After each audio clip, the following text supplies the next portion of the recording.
ഒന്നാം സംഖ്യ രണ്ടാം സംഖ്യയേക്കാൾ 16% കൂടുതലാണ്. രണ്ടാം സംഖ്യ ആദ്യ സംഖ്യയേക്കാൾ എത്ര കുറവാണ്?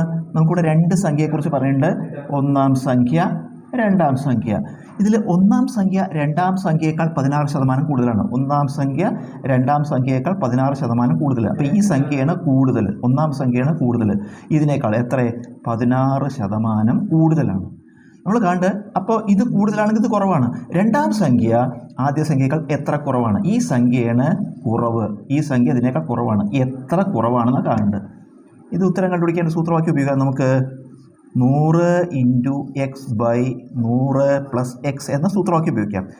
ഇതിൽ എക്സ് എന്ന് പറഞ്ഞാൽ നമുക്ക് തന്നിട്ടുള്ള ശതമാനം, എക്സ് എന്ന് പറഞ്ഞാൽ നമുക്ക് തന്നിട്ടുള്ള ശതമാനം. അപ്പോൾ 100 × ശതമാനം എത്രയാണ്?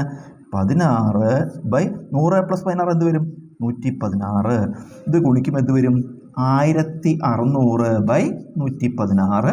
നമുക്ക് 4 കൊണ്ട് പിടിച്ചെടുക്കാം. 4 കൊണ്ട് കിട്ടുമ്പോൾ 4 4 16 2 0 ഇവിടെ 4 കൊണ്ട് കിട്ടുമ്പോൾ 24 8 ശിഷ്ടം 3 36 9 4 36 29 എന്ന് വന്നു.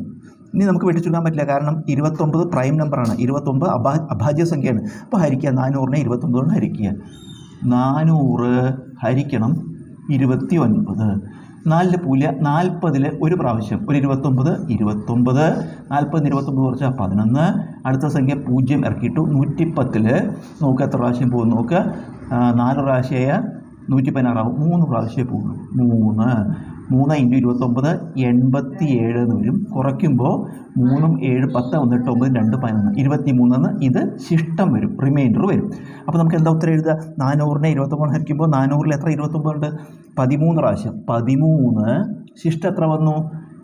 ശിഷ്ടം 23. 13 23/29. ഇതാണ് ഉത്തരം. അതായത് രണ്ടാം സംഖ്യ ആദ്യ സംഖ്യയേക്കാൾ 13 23/29% കുറവാണ്.